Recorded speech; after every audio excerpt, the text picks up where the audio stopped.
Hello, hello! Kamusta mga kasimpleng buhay? Dahil day off, may sinubukan kong magluto ng kalabasa dahil nakabili ako ng mura ang 1 kilong kalabasa. Almost 15 pesos lang. So, kumuha ako ng 6 kilos kasi yung iba para sa mga fur babies ko. Inahalo ko po kasi yun sa pagkain nila na isda, di kaya breast chicken. O, diba? Social mga luto po. Bali, ginagad na po pala yan gamit ang paggadgad ng cheese. Pwede rin pong gayat-gayatin. Diba?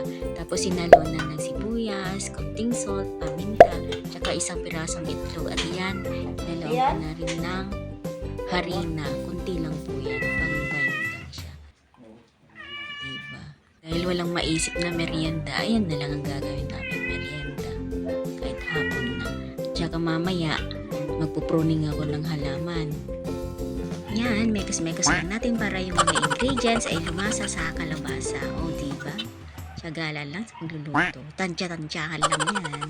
Alam nyo na, pag ako'y nagluto, mas maraming tansyahan. Kung dati na po kayo nanonood sa mga una kong videos, talagang mas marami yung tansyahan na pagluluto na aking mga ginagawa. Doon ko malalaman kung tama na yung lasa o hindi.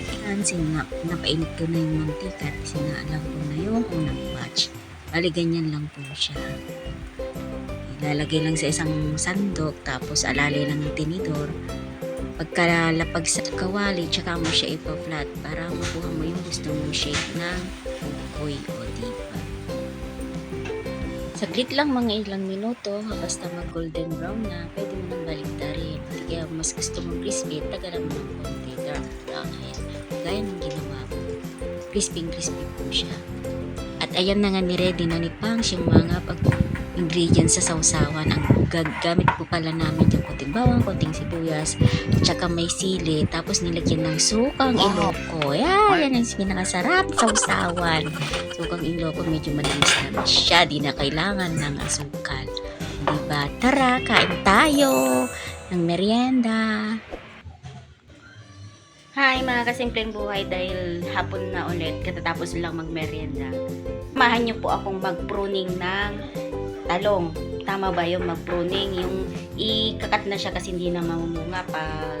Patubuin ulit natin ng mga bagong sangat para may mga bagong bunga ba. Tignan natin kung gagana dun sa container na pinagtamnan. Yung ganong klase ng pagpupruning. Kasi sa lupa, yung iba, ang tagal ng buhay ng talong. Pag tapos na siyang mamunga sa mataas na siya, pinuputol na siya sa kalahati, tapos nagsasanga siya ulit. Tapos nilalagyan ng abono. Tingnan natin kung ano resulta sa gagawin ko. Ito nga po mga kasimpleng buhay, ayan.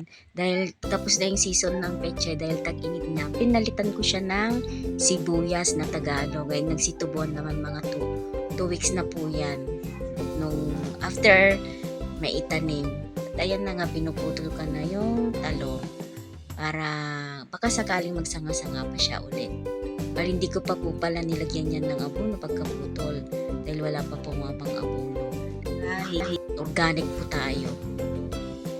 Bali, nilalagay ko lang yan mga nabubulok na prutas, lalo na yung sa balat ng saging, ayan, mga gulay. At sana nga gagana itong ginagawa ko kasi nagmamahalan na naman ang gulay. Pero update ko po kayo after 3 weeks, ganun po yun. Kung nagsipulan po talaga. Kaya manood na lang po muna kayo sa iba kong mga videos o sa mga iba ko pang video na i-upload. At yan nga, may mga huli pa siyang bunga na pinitas ko na nakadalawa pa ako dyan. Ayan, bago ko siya putulin. Sa totoo lang po, ewan ko lang kung gagana ito dahil sa sobrang init ng panahon.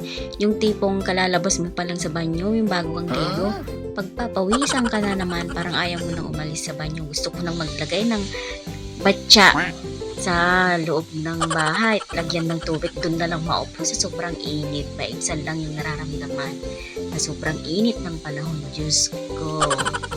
At ito, tapos na nga po ako mag-pruning ng talong. Yan, hintayin na lang natin magsanga.